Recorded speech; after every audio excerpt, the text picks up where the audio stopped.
mind, ego, and intelligence. Those who live in such subtle bodies are called ghosts. This ghostly position is very painful because a ghost has intelligence, mind, and ego and wants to enjoy material life, but because he doesn't have a gross material body, he can only create disturbances for want of material satisfaction. It is the duty of family members, especially the son, to offer oblations to the demigod Aryama or to Lord Vishnu. From time immemorial in India, the son of a dead man goes to Gaya and at Vishnu's temple there offers oblations for the benefit of his ghostly father. It is not that everyone's father becomes a ghost, but the oblations of Pinda are offered to the lotus feet of Lord Vishnu, so that if a family member happens to become a ghost, he will be favored with a gross body. However, if one is habituated to taking the facade of Lord Vishnu, there is no chance of his becoming a ghost or anything lower than a human being. In the Vedic civilization, there is a performance called Shraddha, by which food is offered with faith and devotion. If one offers oblations with faith and devotion, either to the lotus feet of Lord Vishnu or to his representative in Loka, Aryama, one's forefathers will attain material bodies to enjoy whatever material enjoyment is due them. In other words, they do not have to become ghosts. So I'm going to read one more thing. Vakalpya vatsam kapilam. Vakalpya vatsam kapilam. Sorry, Siddhasam kalpanamahim siddhim napasi vidyam cha ye chipidyadaradiyah. After this, the inhabitants of Siddhaloka, as well as the inhabitants of Vidyadharaloka, transformed the great sage Kapila into a cat, and making the whole sky into a pot, they milked out specific yogic mystic powers, beginning with Anima. Indeed, the inhabitants of Vidyadharaloka acquired the art of flying in the sky. Of course, the inhabitants of both Siddhaloka and Vidyadharaloka are naturally endowed with mystic yogic powers, for which they not only can fly in outer space without a vehicle, but can also fly from one planet to another simply by exerting their will. Just as fish can swim within water, the residents of the Vidyadharaloka can swim in the ocean of air. As far as the inhabitants of Siddhaloka are concerned, they are endowed with all mystic powers. The yogis in this planet practice the eightfold yogic mysticism, namely Yama, Niyama, Asana, Pranayama, Pratyahara, Dharana, Dhyana, and Samadhi. By regularly practicing the yoga classes one after another, the yogis attain various perfections. They can become smaller than the smallest, heavier than the heaviest, etc. They can even manufacture a planet, get whatever they like, and control whatever man they want. All the residents of Siddhaloka are naturally endowed with these mystic yogic powers. It is certainly a very wonderful thing if we see a person on this planet flying in the sky without a vehicle. But in Vidyadharaloka, such flying is as commonplace as a bird flying in the sky. Similarly, in Siddhaloka, all the inhabitants are great yogis, perfect in this power. The name of Kapila Muni is significant in this verse because he was the expounder of the Sankhya philosophical system, and his father, Kardama Muni, was a great yogi and mystic. Indeed, Kardama Muni prepared a great airplane which was as large as a small town and had various gardens, palatial buildings, servants, and maidservants. With all this paraphernalia, Kapila Dev's mother, Devahuti, and his father, Kardama Muni, traveled all over the universes and visited the six planets. Only Jnana Jnanandam Salakya. Chakshu Unmigatam Mena Tasmai Shri Gurave Namaha. I was born in darkness of ignorance, as my spiritual master Prabhupada opened my eyes to the book of knowledge. I offer humble obeisance to him and all members of the Buddha. So we're continuing to hear how Sita Maharaj is arranging for those on Earth and even in super earthly, upper extraterrestrial planets are getting what they need, are getting their most desired objects. And we heard first about the inhabitants of Gandharvaloka and Apsaraloka made Vishvavasu in the camp. They drew milk into the lotus flower, the most of the shape of sweet musical art and beauty. So these Gandharvas and the Apsaras are very famous for being expert in the singing art. Gandharva the Apsaras, I think, mostly dancers. And they are, what was their most ardent desire? The milk was the sweet musical art and beauty. The beauty also has to do with the grace of dancing. There's a kind of different words for beauty in Sanskrit, just like there are in English. And one of them is lavanya. Lavanya generally means beautiful movement, beautiful grace, as well as visual beauty. So then we heard how Pityaloka, they got the kavya, which is food offered to the ancestors. Now, this prasada practice, we see that, I don't know if you do it here in the temple, we have sometimes people come in the temple and offer prasada for their ancestors. Lord Chaitanya did that. He went to Gaya and offered prasada for his departed father, who was so bereft when Lord Chaitanya's eldest son left. Away. So, Srila Prabhupada meant here this idea that people become ghosts, and he mentioned especially when there's too much attachment to a house or a heart. I think he mentioned one time on the battlefield, there are ghosts especially that become ghosts because they're not they're in the midst of battle and they're dying and they're still wanting to fight. There's so much desire to continue that they become ghosts there. I remember when I worked in the hospital, I was chanting Hare Krishna. I was not even a vegan. I was a raw foodist, eating vegan. And I can't say I saw ghosts, but I felt them. A lot of people die in the hospital, and they die in circumstances. Many of them are unconscious, they're drugged up, or they just watch 100 hours of TV or something. They're not in excessive consciousness. So in those places, such as hospitals, crematoria, there's all these subtle influences. Now most people they don't notice that, but when I was began practicing devotional service, I had a job, I had an apartment, I had a car, I had a little bank account, and so I was attached to whatever I had, and so I was reluctant to join the temple, But I was also not realizing I wasn't making any progress here. I wasn't really becoming advanced. I had these attachments, so I got frustrated. So I prayed to the Super Soul. I had this beautiful picture. Many of you may be familiar with it. I think it's produced in the second camera of the Super Soul in the heart, it's all red, And Jadharani painted it early on. It's an early painting, and he's looking right at you with all of this compassion just flowing right out of his face. And so I had this big poster that I had gotten it from the temple, and so I prayed to this Super Soul, manifestation of Krishna. Please do something and help me move to the next step.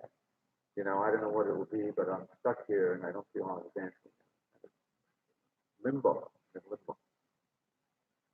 So the next day, I had a job in a hospital. I was an inhalation therapist. I'd already been there a year, and I'd gotten, expert enough to keep the job. I was doing nice in the job. We got a week off, paid vacation.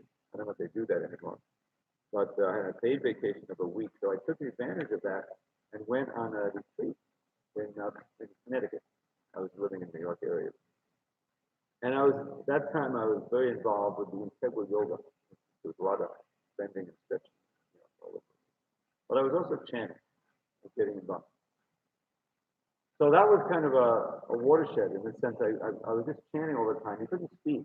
The idea of it, practice mouth, Now, after most of the people who came there, they came with couples and that. And after a couple of days, they could have talk. But I was alone, so I was just silent. I don't know if you've ever tried not speaking for some time, because we're into chanting and everything.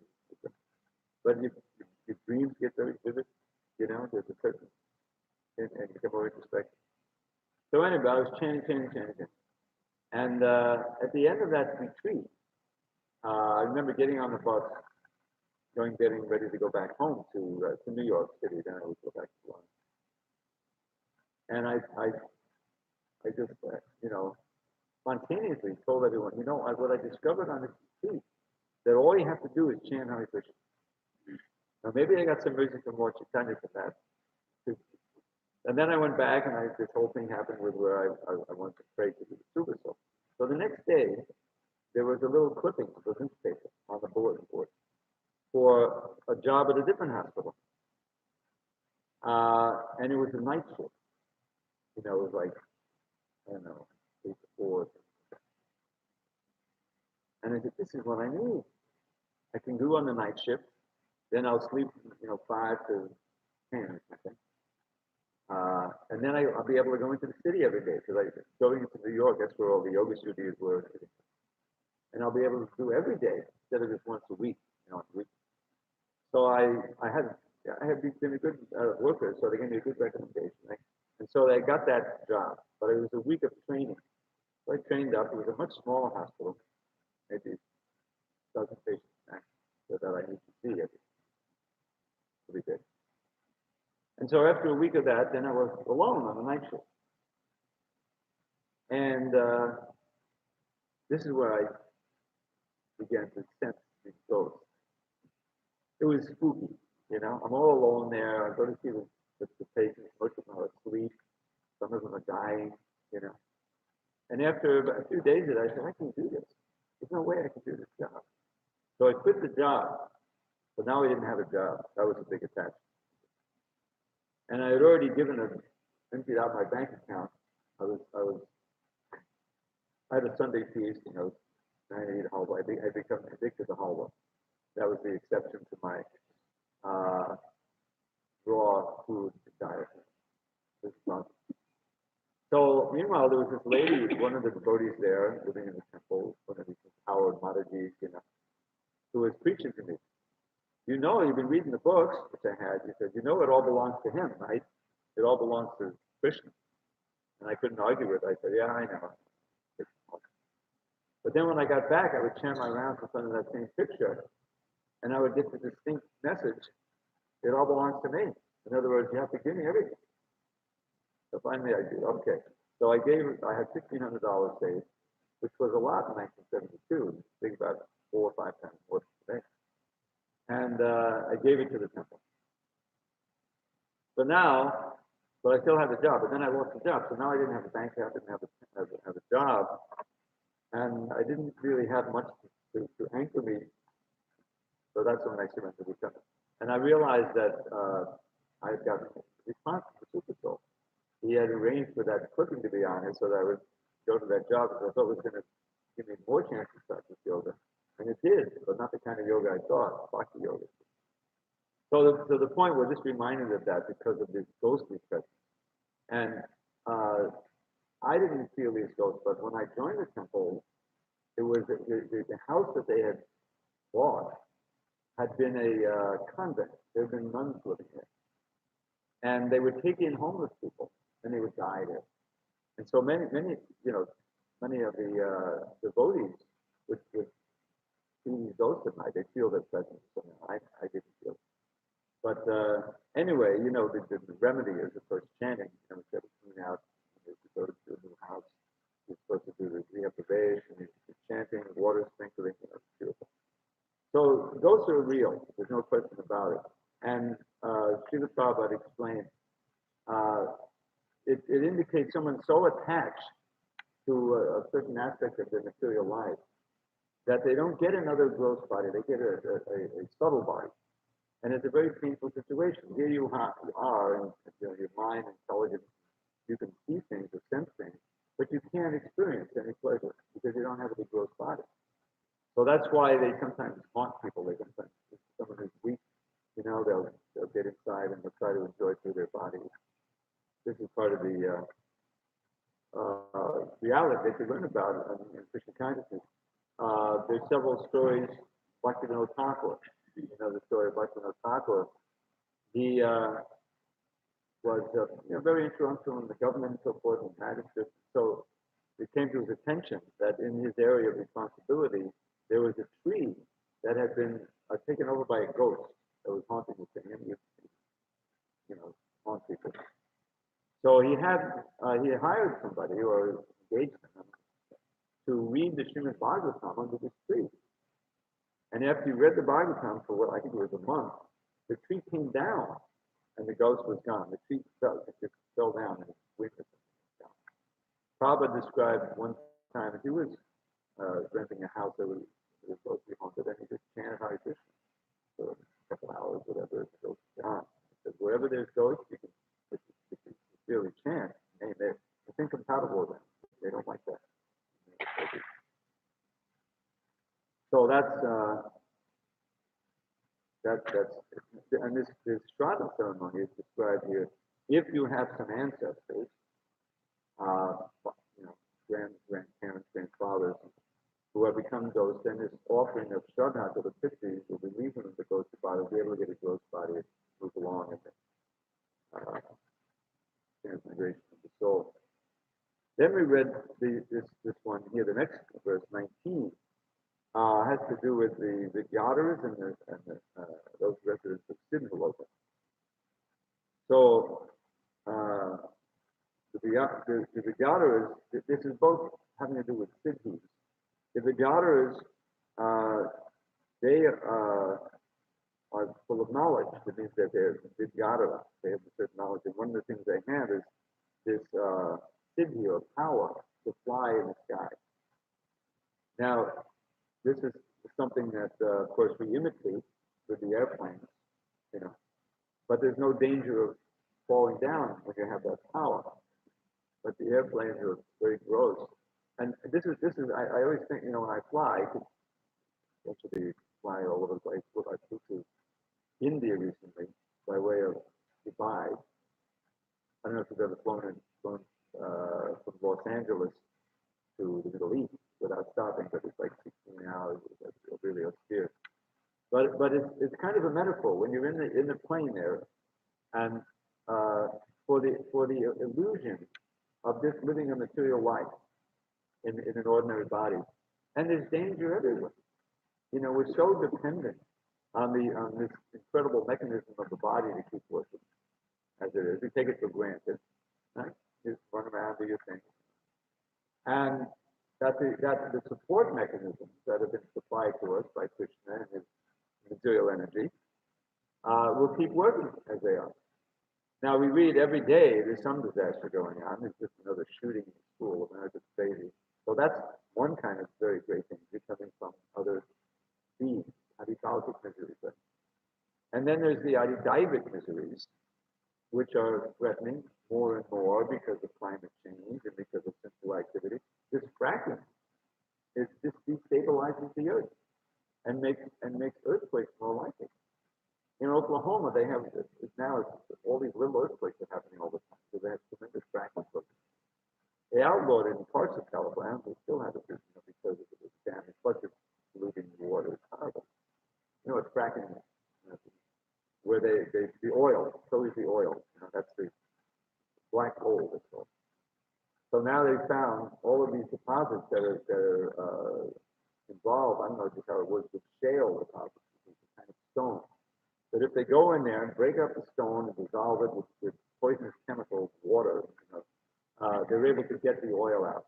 It's Iskcon. So there's all these places in America, in western Pennsylvania and West Virginia. You're on the farm there. They have and different parts of shale deposits.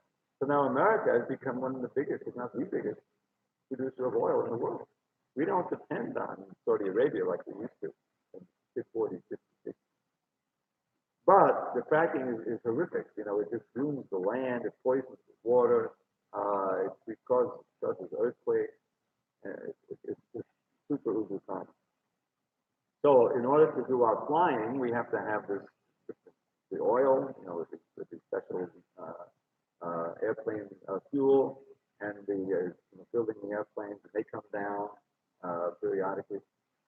So, but when you get in those planes, the passenger planes, they do everything they can to make you forget that you're 30,000 feet in the air and this little thing can. That's what the reality is. Now, some people, they can't fly because they're actually too sensitive to the fact, the actual reality of what it is, so dangerous. But you get inured, you get used to these things, and you take it for granted. But Krishna consciousness is meant to make us aware of our actual situation.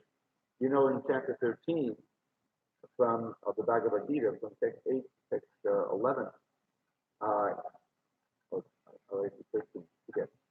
But there's all of these elements of knowledge that we're supposed to, beginning with amanatvam, madamritvam, ahimsaksham, sightlessness, freedom from hypocrisy, worshiping the Guru, cleanliness, all these.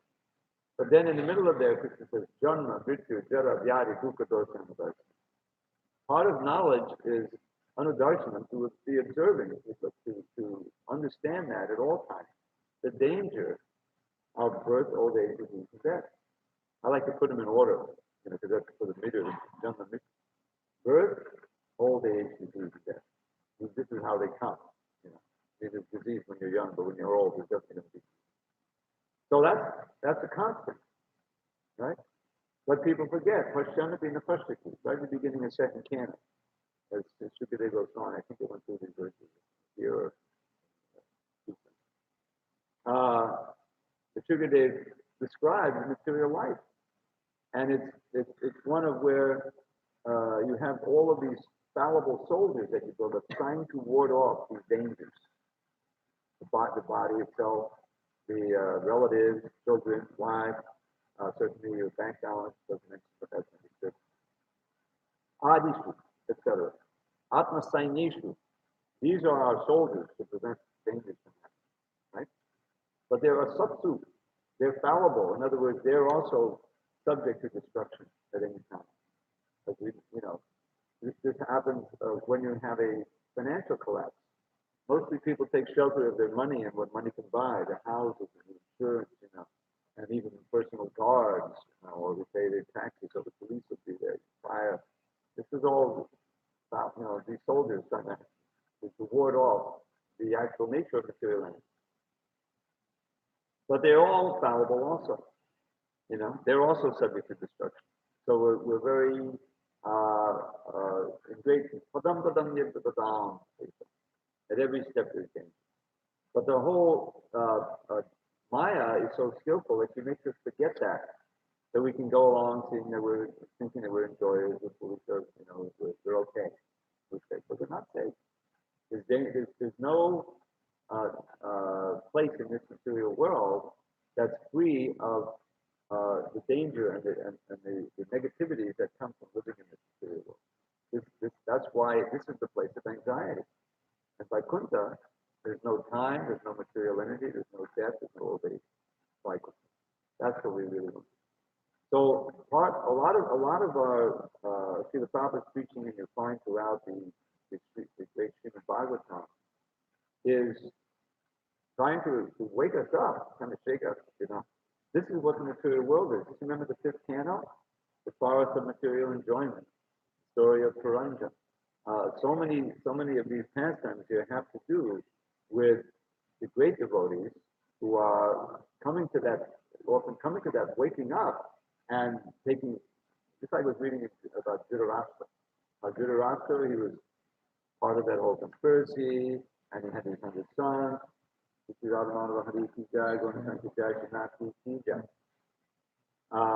So Dhritarashtra was in a bubble of illusion. And then Vidura comes, right after the war, the scene. So Dhritarashtra is living, his 100 sons have been killed. Gandhari is there, there's tremendous grief, but still, he's living at the behest of Yudhishthira, who's of course honoring him, he's gone up personified. But Bhima is there, who killed his 100 sons, and it's a very degrading situation. So Vidura, who's really the most spiritually advanced, he comes back from pilgrimage. Now he already knows that Krishna left the planet. He knows that all the yadus are gone, but he doesn't disclose that. That's the thing. To Yudhishthira and the others, or anyone. But he meets with his brother Dhritarashtra, and he preaches him. He gets on his case. What are you doing here?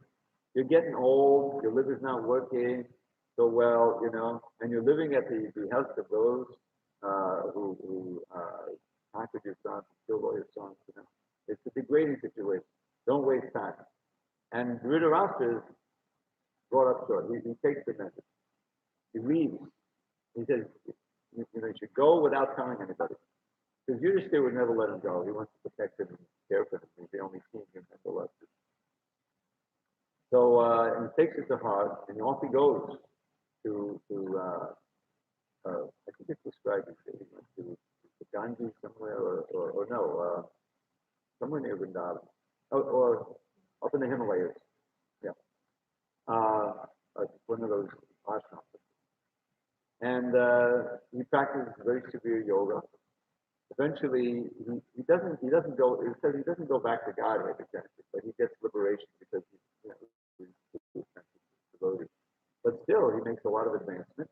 And Gandhari, Shakti personified, after Dhritarashtra self-immolates, and the whole cottage he's in is burned up in the forest, and Gandhari just enters into the fire, sucking this. And Yudhishthira comes back. First of all, Sanjay, the servant, he's Nikita. He's actually speaking of him. He's crestfallen.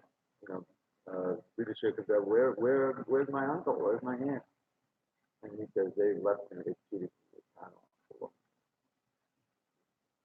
And so now, is it Narada? Narada and tells Yudhishthira not to follow them. Let's try to stop them. They're already advanced in yoga. Really, the sense is that he's already achieved this, and in 5 days he can do the simulation. So don't try to stop him. Don't try to listen. So Yudhishthira is surrenders to Narada. But that's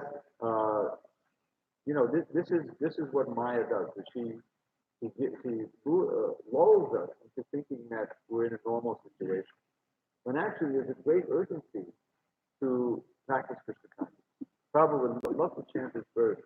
This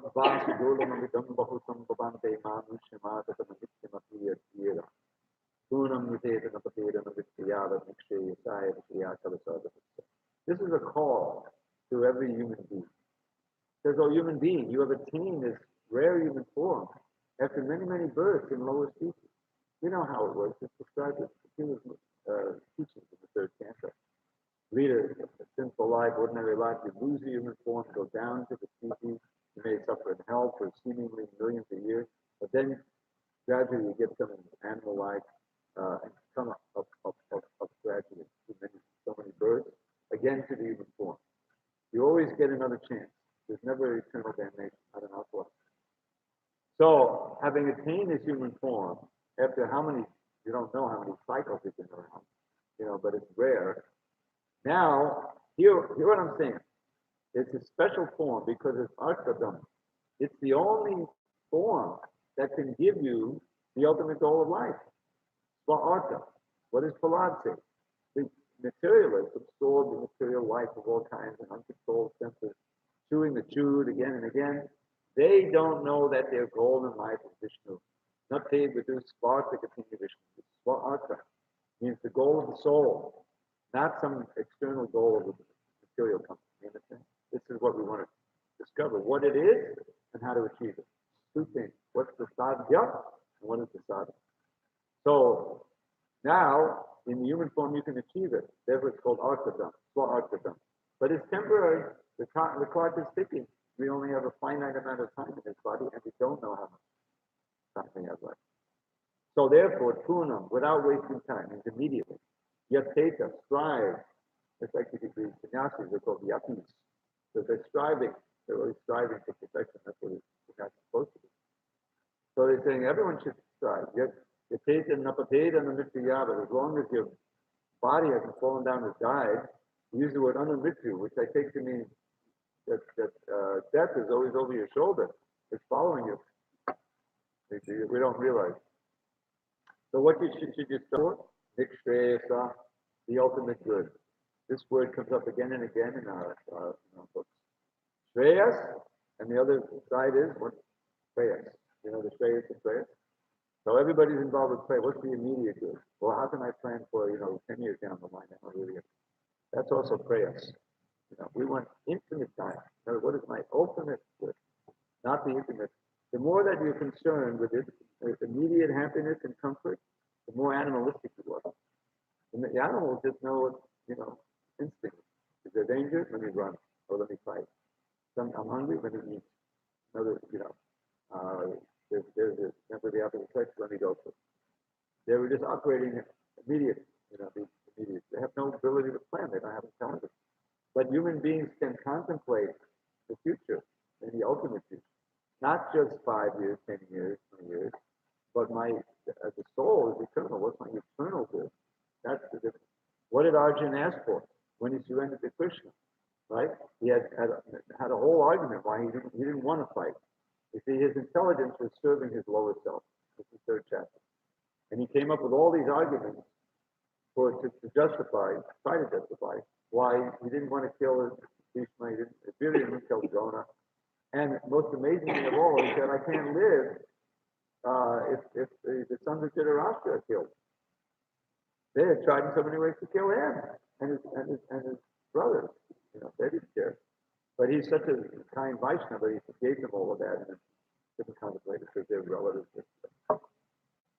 So therefore he came up with all these arguments based on the Vedas. I've heard in the Vedas that those who, if I kill all these men, then the women will be unprotected, and we'll have Varna Sankara, the society will go to hell. I'll be responsible. He said, where's the percentage? I don't care about the percentage because I'll have to kill all the people I love. So he had all the arguments down, but it didn't work for him.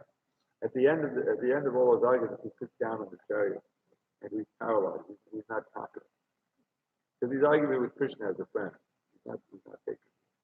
The Karpanya dosho bhatav swabhava pritchami tvam mama samudha cheta yakshreyasyam nishpitam ruhitam me shishyasteya shariman tvam satam. So that key word is kona, and now he's changed the relationship shishya rather than bandhu. He says, first of all, Karpanya dosho, all of this miserly confusion of mine has stolen away my actual nature. Upahata swabhava. Like the swabhava is on this powerful and mystical Kshatriya. He's gotten all these weapons, divine weapons from the demigods and everything. Like he conquered Shiva, in order to draw anyway. And now I'm sitting here, drop my bow. I think there's one point where Arjuna said, anyone even who suggests that I put my bow down is going to kill. That's where Kshatriya moves. The bow is but he dropped it. So where am I a Kshatriya? Swabhava has been taken away. So I'm asking you to enlighten me because I'm confused about my dharma. Dharma is how you can ultimately get good fortune, Shreya, but he's lost that.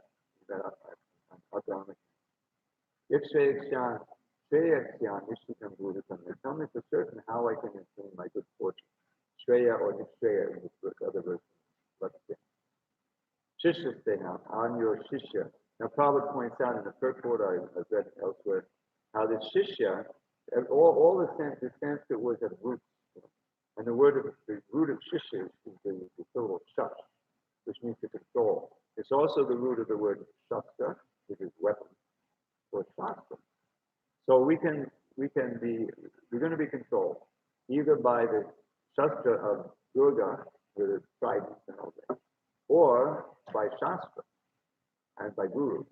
So a shishya is someone who agrees to surrender. Surrender means your will is not my will. To the guru, who is personified shastra. That's the whole idea. So shishya steham. I'm not your friend. We're not friends anymore. We'll go on talking for a million years and then become these. But as a shishya, I accept what you say. In the middle of the Gita, it says, Vrita Manya. I accept the truth, everything you say. So that's the role. And as soon as that happens, then Krishna starts chastising. So Chana says, which is the Guru's right. And the excellent Gita begins there.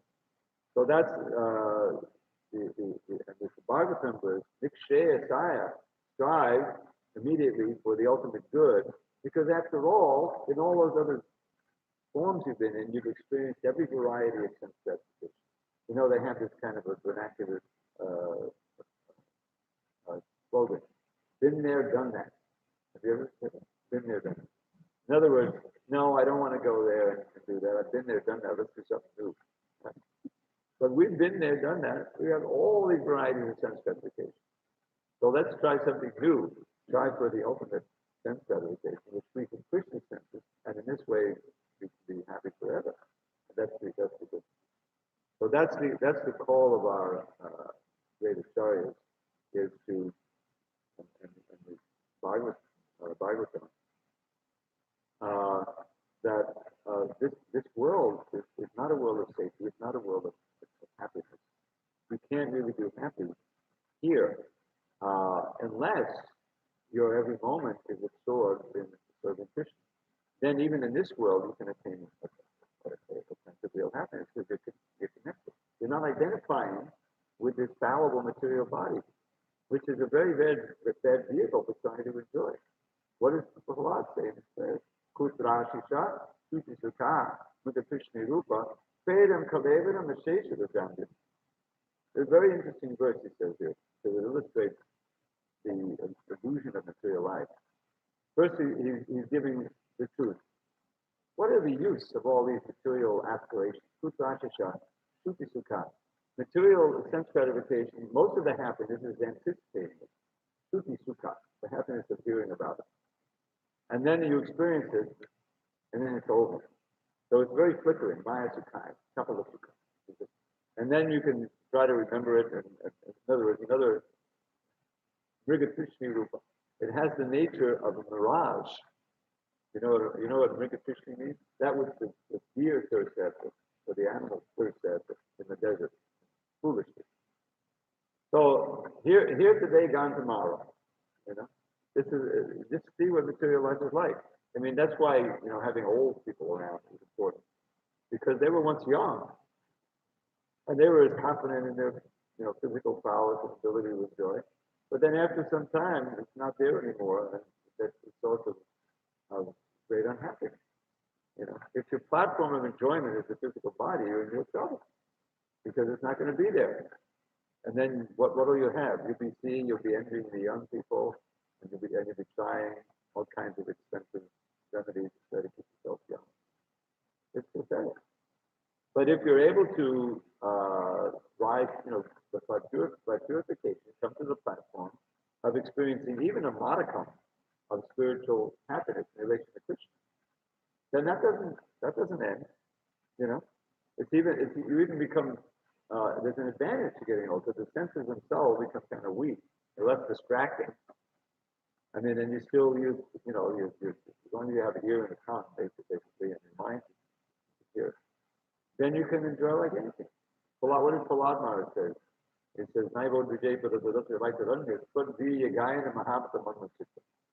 says, my dear Lord, I have no trouble.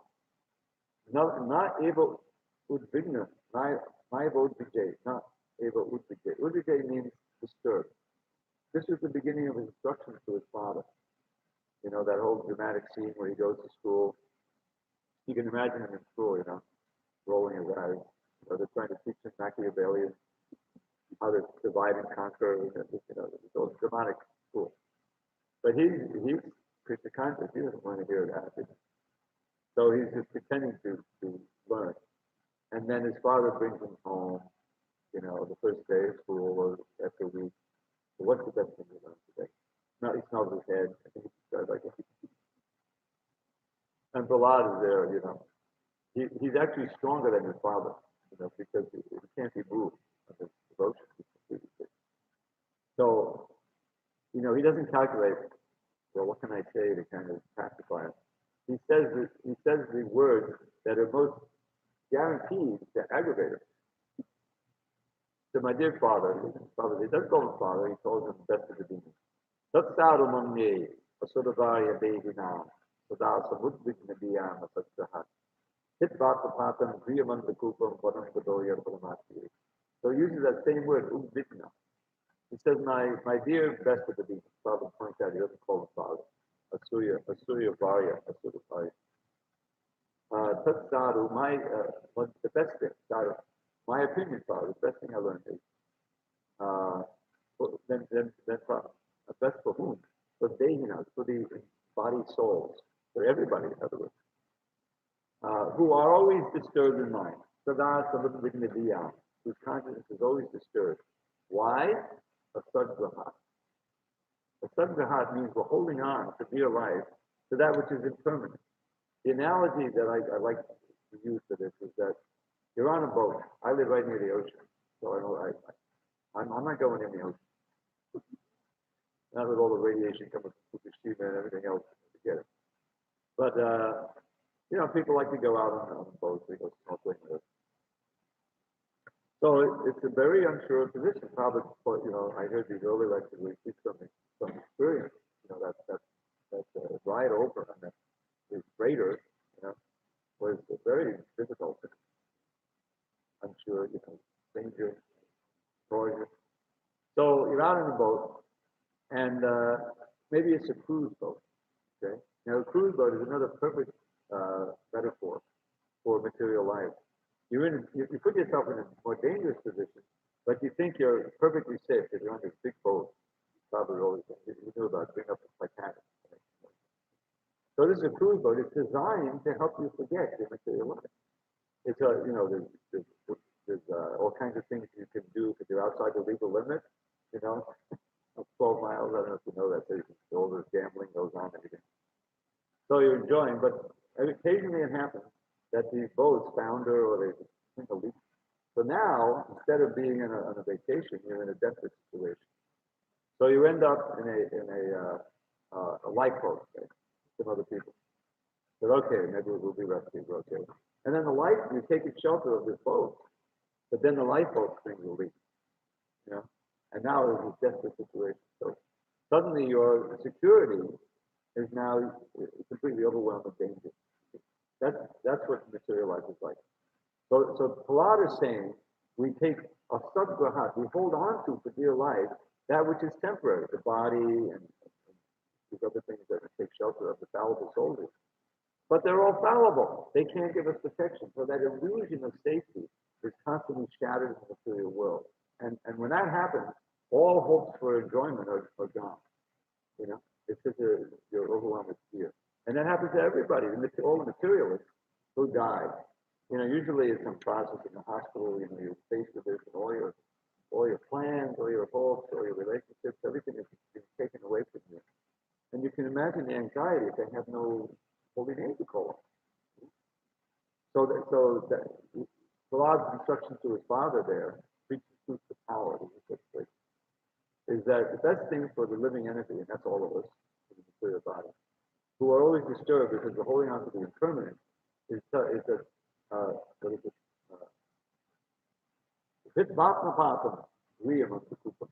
He compared the material family life to a blind well.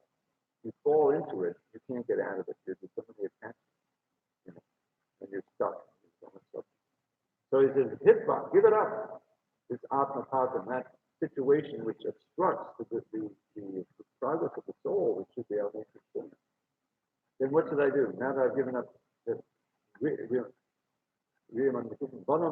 go to the forest, and this means Vrindavan, and Padamashriyeja. Oh boy, those two words, Padamashriyeja, were like the biting of a snake to Padam, my arch enemy who killed my brother. Remember the passage when you catch the school, Viraha killed his brother. So he's already a big demon. Now he's performing all these austerities to become immortal. He thinks he's immortal now. And so he doesn't get angry at Prahlad because Prahlad, he's just a little boy. He looks like a teacher from Brahmanta. What did you teach him? We didn't teach him that. We didn't know where he got all this. So Sunday Market takes Prahlad. Where did you learn it? Where did you learn it? So, it goes on like that. And each time he brings him, he gives him another lesson. So Prahlad is fearless. But he's teaching the truth despite the danger. This is the nature of a real teacher.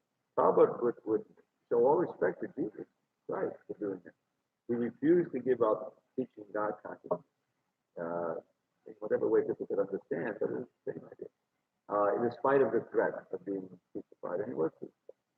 But at the time, but he was equipoised in that danger, knowing full well that he was not going to die. He was the soul. So that enjoying that so much of the text, the Bible from the very beginning, is to make us wake up to our actual situation, become zero. This is one of the words in that verse. One has to be zero, thoughtful and reflective, introspective about our actual situation, and taking knowledge from the pure sources, the Guru, Sadhu, Shastra, and especially the Shastra, which is the measure for all of them, and applying it to our lives. So here we're hearing about this whole revival of the earth. All of these are now being manifest, and because of the bad leadership of Dana, the earth was holding back. Now everything is being supplied again. And Pitu will then show great mercy to the earth. I don't see a break to the earth.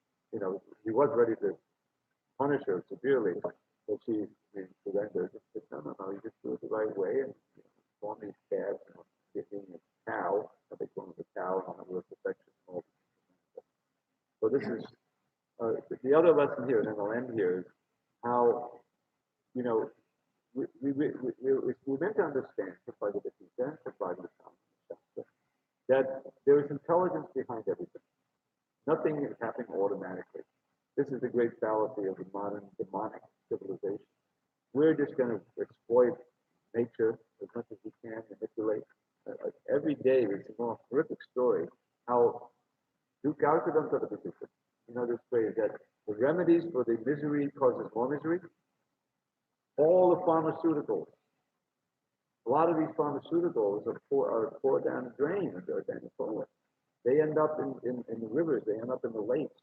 Those are causing tremendous problems. Antibiotics, which they feed to the cows. You know the whole story? It's overuse of antibiotics. It creates, by natural selection, we can use that thing. Not the origin of the life, but diseases that cannot be cured by any antibiotics. Infectious disease, bacterial disease, especially in hospitals. The hospital is like the most dangerous place to go. But sometimes you have to go there. But try not to stay there because there's all of these diseases that develop in there that can't be cured. So you have literally the Rog Auschwitz, the remedy for some disease that creates superbacteria that can't be cured by anything. You see the problem? So what's the actual cure? Is Baba Auschwitz, not Rog Auschwitz. Rog is some disease, but Baba is the real disease, birth, old age, death. So the cure for that is the transcendental sound, the Pamita. The Viktatar Shaya, the Yamanam, the Baushati, Rotamano Vidava, Kostamo Shoka Guna Nuvada, Kumamara. This is right at the beginning of 10th canto. Cricket is encouraging Chikade now. Let's hear the Krishna Leela. We're ready now. 9th canto. Let's be like, the fifth day of the fast and the next. So he's saying there that when Krishna's katha is uttered from the mouth of pure devotees who are free completely of material desire, it acts just like a medicine to cure the disease of birth and death. This is not a fallible soldier. This is the real thing, and it's not a bitter medicine, but it's a delightful nectar and amrit for the ear and the mind and the tongue. So who would give it up? Uttama Shloka, Gunanavada. It's wonderful, like Krishna has his name, Uttama Shloka. He was glorified in the most beautiful songs and shlokas, which I have a minute, I'll share with them over this. Who would give it up except the Prashugna? Prashugna means those who are eating meat, killing animals, or those who are killing themselves. They're killing their own chance, their soul, by stubbornly sticking to their illusory potential enjoyment. So, but Cricket's not like that. He's very eager to hear. He wants to think it. And so should we. All right. Any questions or comments on any of these points?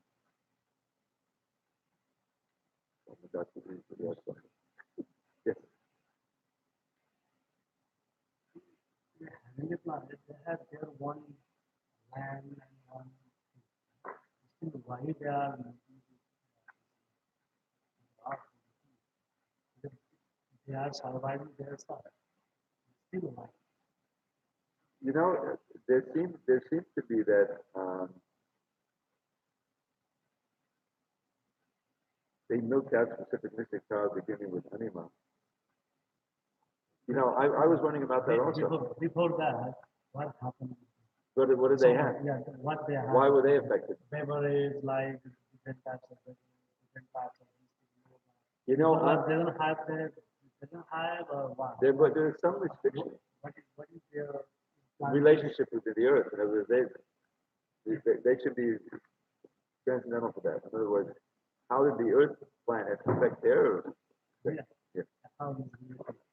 You know, I'm going to have to research more of the commentaries. I think we have Vishnu that maybe he explains some of that in one of these reports. Because it's not just them, there's others also beside them. Yakshas, Rakshas. Yeah, yes, awesome. Yeah. It seems to be universal rather than just on the earth.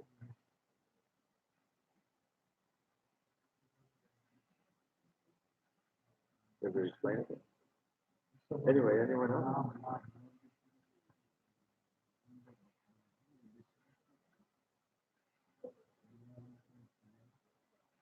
I have a Bhagavatam. I have a Srimad Bhagavatam that has all of the Srimad commentaries appended to Prabhupada's purpose. I don't know if you know that. There's one that's prepared by David Megadon. He had the vision of Ramaswamy is translated the Vishnu commentary for the whole thing. So he took that and he appended it. So there's some comments I can get to some of these that they explain that.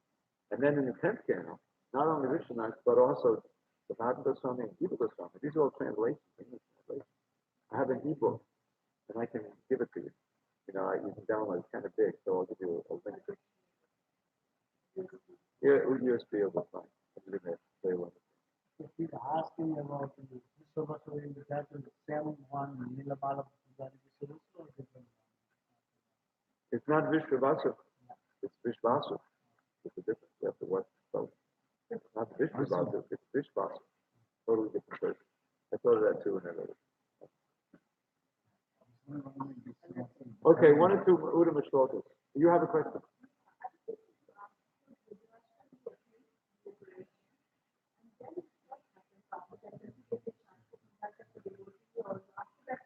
You know, it doesn't mention that in the Bhagavatam. I mean, and again, I can check the commentary, and they say what happens after that. But Prabhupada is pretty specific that he doesn't go back to Godhead. You know, it's not just that he becomes completely pure devotee at that time. But he makes a lot of advancement because he became serious and he performed this yoga process and that's a science. So he,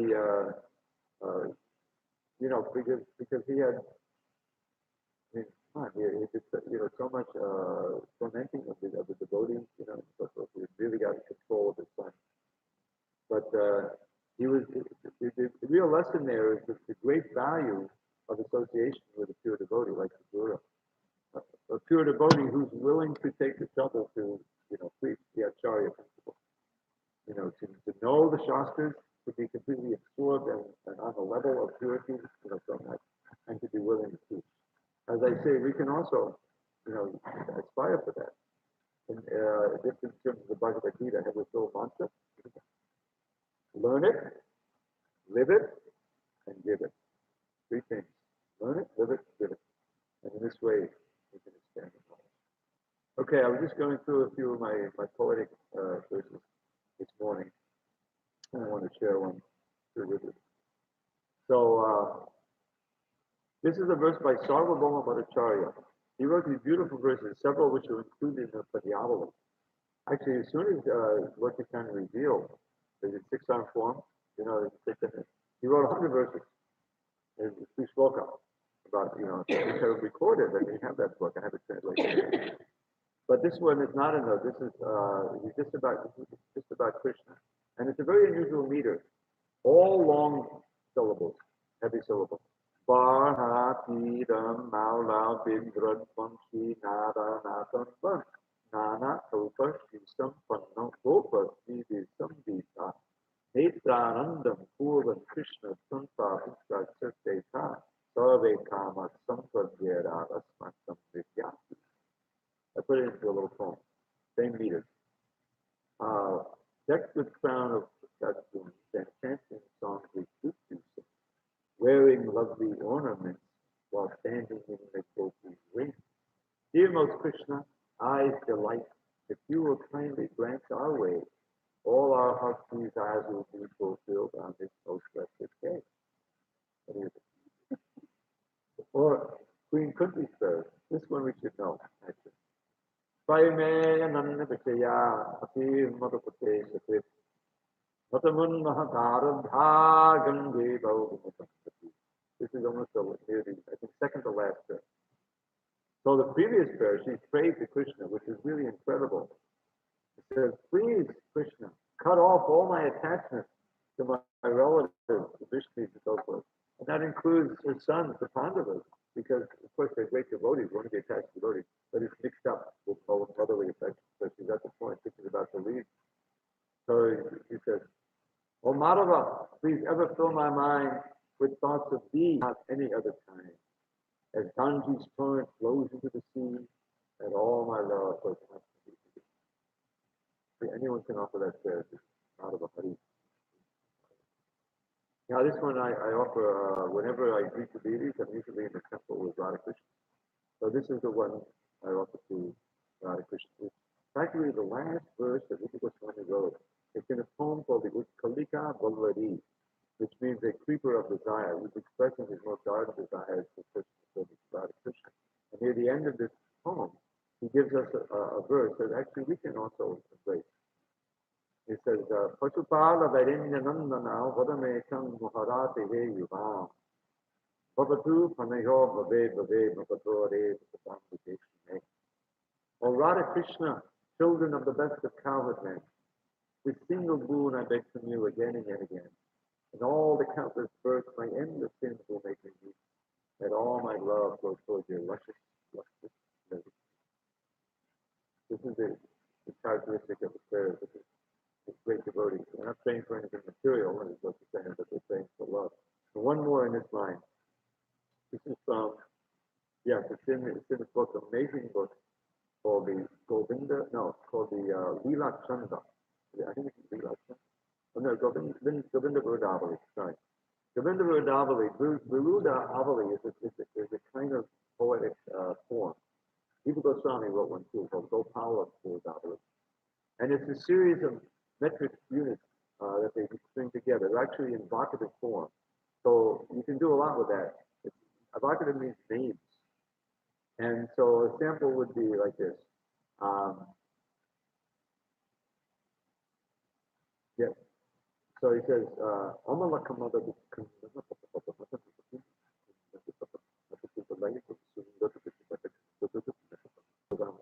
about 12 lines. And each one of them describes Krishna, which I won't get into, to try to give you a translation. But in between these Vrudavali verses, there are regular verses, but they're all exceptionally beautiful. And then I put one of them into the poem. It's also a prayer to Krishna. Bhujanga the Pachangaka, Hare, Niramkisha Durganchara, Manina Bhattanga, Patanga Duvikastati, Vanatati Rakedi Kriye, Paraspurata Me Momus, Pai Mukunda Shutharati. You wear the best of crests, a crown of perfect protection. Your dancing glances stun the bees, meandering amidst the blooms.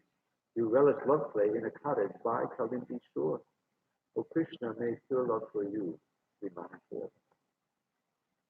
So this poem I can make available to you. You just have to send me an email. I've read it. 108. The people, 108. I'll send you a full PDF of the poems. I have several of the Prabhupada and Vorchikanya Ashtika Shiksha, all the way to the Prabhupada. Sorry, I went over time. When is the actual end of the class? 6:30 or 15? Anyway.